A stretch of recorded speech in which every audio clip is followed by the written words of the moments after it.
Have you heard all the beeping like this start up every now and then? What does the beeping signify? It just lets everyone know that we're still here. Right. Was he even sleeping? Yeah, me and a mate sleeping there. Do you have a show? It doesn't look super comfy. It's not. But nor is living at this time under this government. We're in the 8th day of the convoy protest here in Wellington. Locals have been threatened by protesters, some businesses have closed, police have reported unhygienic conditions, and there have been over 200 arrests. Protesters have now put out a statement saying they won't leave until the entire COVID-19 protection framework, including the traffic light system and all mandates, are gone. Now, knowing that we're in for the long haul, we're going to meet up with the protester who's going to show us around. We're going to look at the conditions of the protest as well as the logistics of how they're keeping everyone fed, watered and housed. How's it been having sort of Wellingtonians wandering through? Yesterday morning was a little rough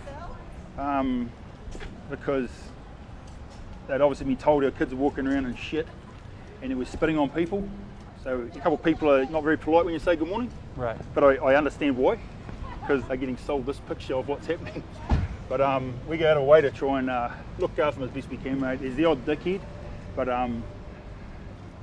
we want them on our team because they are on our team, you know. In your view, how have things been running with the occupation? Good, we're still here. There's been estimates of like up to 3,000 people camping here. That must be a logistical challenge, like keeping everyone fed and bathed and, you know, toiletries. There's been far more than 3,000 here, let me tell you, mate. But just staying, I mean, has that been a challenge? No, it was so organic that everyone got here and just got to work. And in 5 days, I think it's fair to say we've built more houses than Jacinta has in 5 years. We've got a community there now, and it's all based on it. There's no one leader, everyone just gets stuck in. There's people sweeping up there right now, there's toilets being cleaned, and no, there is not effluent running down the street. Everything is done by everybody. When I was here last week, there were threatening signs and things seemed much more volatile, honestly, but it feels much calmer and sort of camp-like now. We go up through this gate up here, we've got our signs with no alcohol, no drugs, all that shit.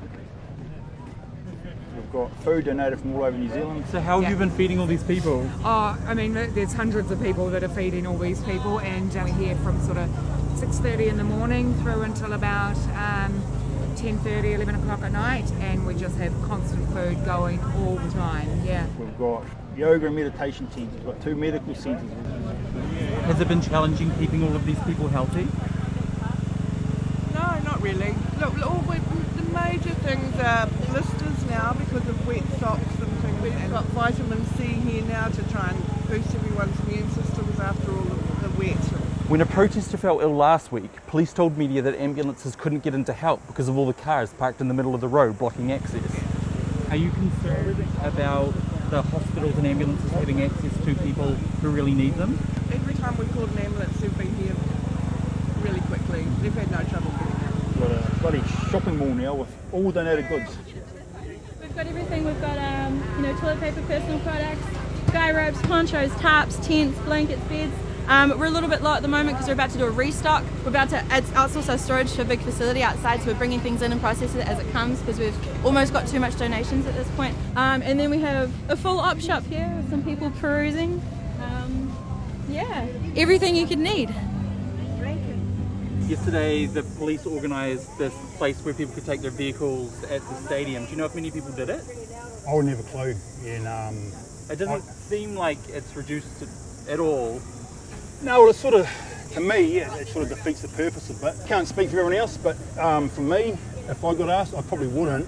Well, I know I wouldn't because I believe in the stance too much. We've got a stake in the ground here, and the government is, she's not going to listen to me, so why would I want to listen to her? How long are you prepared to stay? As a group, as long as it takes.